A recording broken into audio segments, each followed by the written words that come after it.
It is a fine day to be with you once again here on this 17th of September 2023.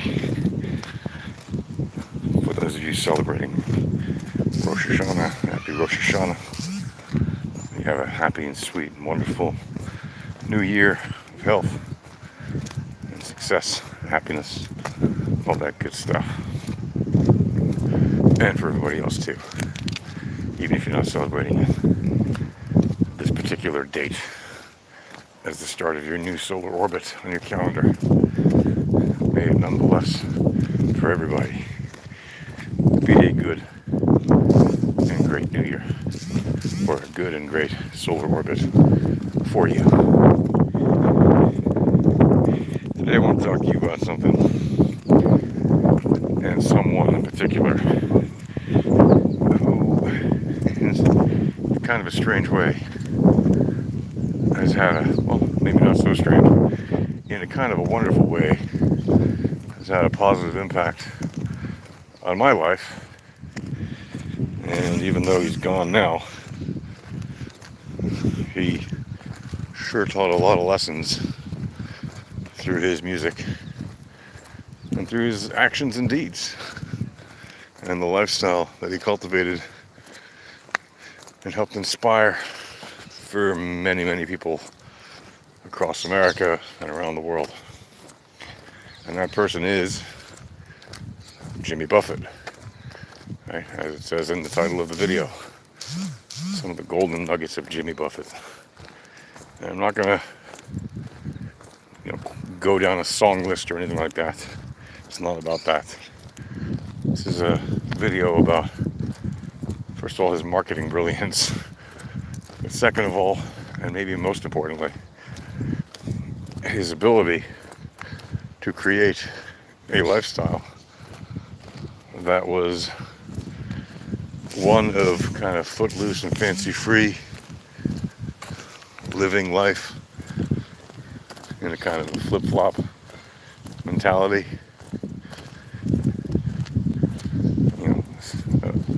A boatman's life with, boat music. But it wasn't always happy-go-lucky music, right? Obviously. Some of the music was rather deep and insightful and looked at some of the real difficulties that we face in life. But he had a way of making it uplifting, even when it was sad. Right? So, he had a great way with words. He had a great way with keeping words simple enough for, great tunes that could be sung easily by his audience, by people listening to it wherever they were. And more importantly, he used words that helped connect people over shared values, common ideals, fun times, good life, kind of easy living, good vibes, good times mentality. And why does that matter? I'm someone that grew up on, a lot of different kinds of music, but largely classical music before anything. Spent a whole lot of time focusing on classical music and the brilliance of the composition, how the music was constructed, how it was to be played, all of that, the exactitude, the maths, everything else about it that was very accurately created, not by accident. Why does that matter? Well, it matters because classical music is very rich and deep in its roots, and it has contributed quite a lot to civilization across countries around the world, across people, societies, cultures, and it is very very, very, varied across the world. It's not all the same. But at the same time, there's obviously space in the world for more different kinds of music. And I was exposed to everything from rock to jazz to blues to pop to country to you name it. Right? African music, Asian music, Latin American music, whatever it was. Contemporary, Baroque, Renaissance, whatever. There was no classification or genre that I was taught. No, that's not music, or there's nothing to appreciate in that. Even later, as I grew, and music like rap and hip hop evolved and first made their entrance onto the music scene. I was never told there's nothing of any positive value in there. I was taught as a young child, or as a growing child, to beware the non-redeeming qualities of any kind of music. It doesn't matter whether it's classical, hip-hop, country, blues, whatever it is, rap, anything, jazz, whatever. There's always non-redeeming qualities, but there are also redeeming qualities. And in every form of music you can find those. And so just as I was taught to find the positive qualities in classical or jazz or blues or whatever, rock, I was also taught to find the redeeming qualities in newer kinds of music. Even Euro trash, what they call Euro trash, or synth pop, or you name it, right? Crazy Japanese metal, it doesn't matter. Hip hop, rap, among those as well. Whatever it might be. K-pop, it doesn't matter. There's value in pretty much any kind of music without labeling music too much by genre. Because really, music is music, and it doesn't really matter how you label it.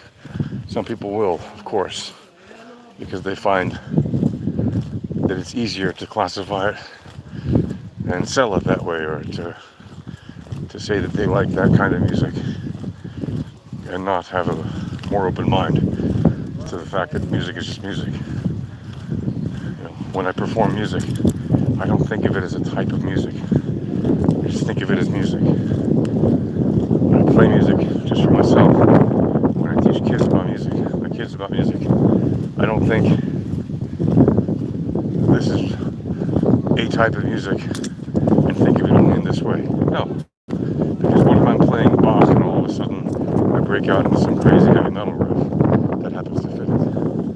I've certainly done that. What if I'm playing, some country song, and all of a sudden I break it out into a jazz bit?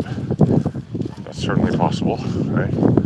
What if I take calypso music and all of a sudden I change it into something classical, and then I move from there into something goth, and then from there into, wrap it up into some kind of a harpy sounding song, right?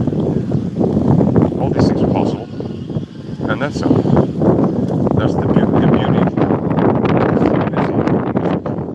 is that you don't have to be limited by a genre to enjoy music. So, why do I mention this? And what does it have to do with Jimmy Buffett?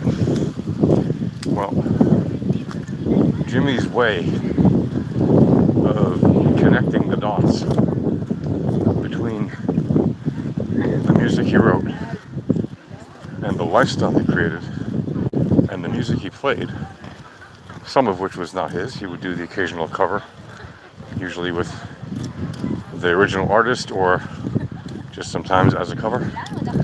And the brilliance with which he would get that message out to people around the world was exceptional and positive and uplifting. And he focused on that positivity even in the darkest of his times. And for that, he built a legacy and an empire so to speak, within the music realm of music about good times and good vibes and celebrating life and connecting with other people who had a kindred spirit of enjoying happy music or music that uplifted their soul or made them feel uplifted even when times could seem dark and things could seem difficult and the road ahead was not easy.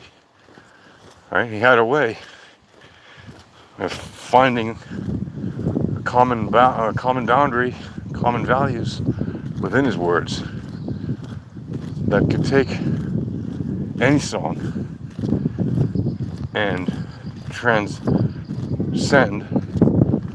the feeling that you got from the beginning of the song.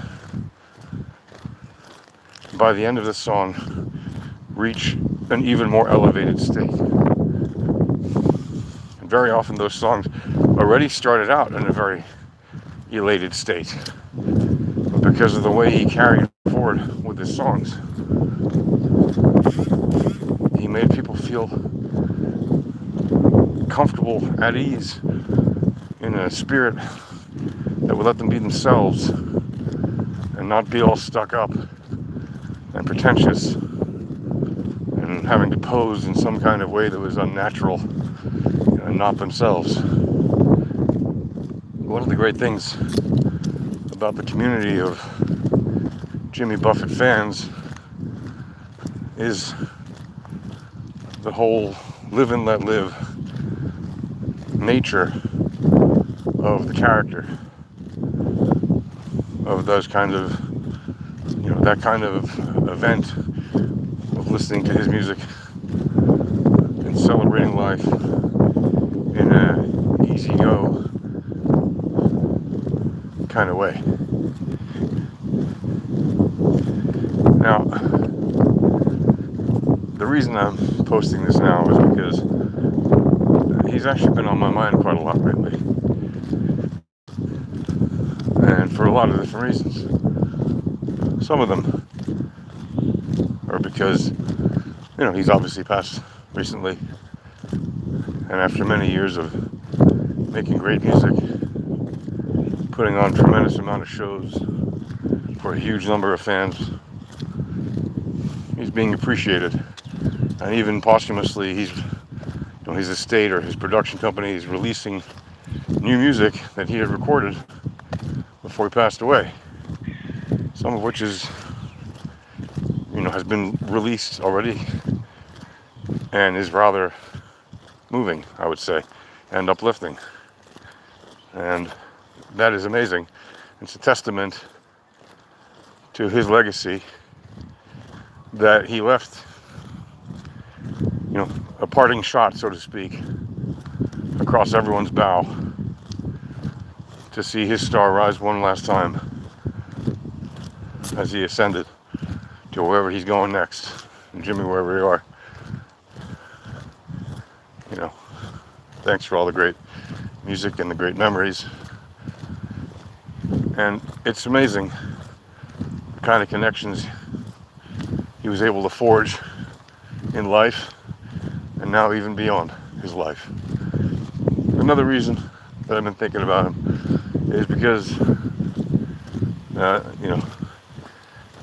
occasionally I like to let out the parrot head in me, and I've been listening to some of his music of late, and it reminded me of why he was such a masterful musician, even as he wrote relatively simple compositions with relatively simple lyrics.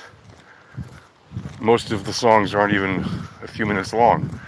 2:45 is kind of the golden number, 2:50, somewhere around there. 2 minute and 50-second tune. Very standard length song for a Jimmy Buffett tune. And it just goes to show what an impact you can have even with simple songs. And part of the reason that you can have such an impact with simple songs that are about easy living and good life, happiness, good vibes, shared, kindred spirit of goodness and being yourself, and no hate and no animosity and no anger and no angst in the music. Just, freewheeling and free loving in the truest sense of the word. It's very moving. And I can tell you, as somebody who has seen different artists of all kinds try to market their wares to an audience that they seek, and often they find it very challenging. To a person like Jimmy Buffett, it goes yet again to show, as in all things with marketing, it's always about the product first. Do you have a passion for what you're making? If you make your thing with a passion, if you really love what you do, if you really get joy out of imparting goodness to other people, success is just a natural byproduct when you put your heart and soul into it long enough. Different levels of success depend on varying factors, but you will find a way forward, and you can love what you do and love who you are and love the people around you for what they do and for what they are and who they are. And you can love and appreciate the connections that you forge in life, because they have value to you. They have worth. They make a difference in your life. They make a difference in how people will remember your actions in your life. And that is why he was so successful at marketing. And you could tell me, well, he had really successful pop tunes like Margaritaville or Cheeseburger in Paradise or whatever. Yeah, he did. And the reason that those songs were so popular wasn't because he just happened to write some great pop tunes. Just popular for a season, as most pop tunes are. They were popular, and they lasted generations of popularity. And the reason that they transcended generations in popularity is very simply because the music spoke to people across generations. Everyone who heard it could relate to it. And if not everyone, a huge percentage of the population could relate to the idea of something like Margaritaville or Cheeseburger in Paradise or Come Monday, right?